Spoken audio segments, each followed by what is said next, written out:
ওই সলিম উদ্দিন চাচার মেয়ের সাথে আমি 3 বছর ধইরা প্রেম করি আব্বা। হ্যাঁ, এই তুই কি করিস কইলি? 3 বছর ধইরা প্রেম করি আব্বা, তুমি এইটা কি করলা?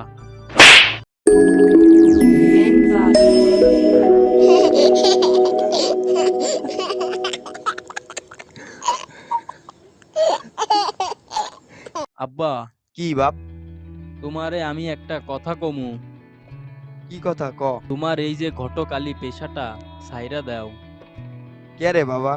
এই যে তুমি চারপাশে ঘটকগিরি কইরা বেড়াও, মানুষ আমারে কয় ঘটকের বেটা, ঘটকের বেটা। স্কুলে যাই, তাও কয় ঘটকের বেটা আইছে।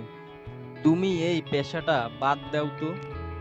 ওরে বাবা, এই ঘটকগিরি কইরেই তো 2টা গরু কিনছি, তোরে স্কুলে পড়াচ্ছি, এই বাড়িটা করলাম, সব তো এই ঘটকগিরি কইরেই রে। না, তোমার ঘটকগিরি করা হবে না।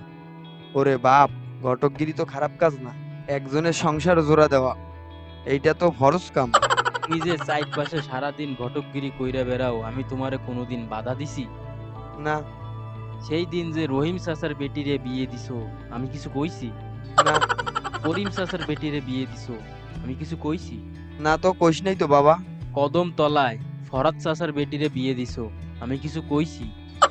না, না, তাইলে তুমি কোন হিসাবে তোমার বেটার পাকা ধানে মইটা দিলা আব্বা? আমি তোর কোন পাকা ধানে মই দিলাম রে? তাইলে সলিম উদ্দিন চাচার মেয়ের বিয়ে ঠিক করলা ক্যারে? ওই মেয়ে তো অনেক শেয়ানা হইছে, তাই একটা ছেলে দেখছিলাম, ছেলে আবার সরকারি চাকরি করে, তাই বিয়েটা ফাইনাল করে ফেলাইছিলাম। তুমি বুঝতেছো না আব্বা, তুমি আমার পাকা ধানে মই দিছো আব্বা। আমি কিভাবে তোর পাকা ধানে মই দিলাম? তুই ধান লাগাইলি কবে? কোথায় লাগাইছো? ধান কি বড় হইছে আব্বা? চল কাইটা নিয়ে আসি। আরে আব্বা, এই ধান সেই ধান না। তাইলে কোন ধান? ওই সলিম উদ্দিন চাচার মেয়ের সাথে আমি 3 বছর ধইরা প্রেম করি আব্বা। হ্যাঁ, এই তুই কি করিস কইলি?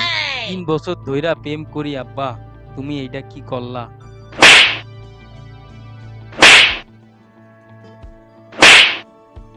ওরে মাউগার পো, গোলামের বেটা কয় কি রে?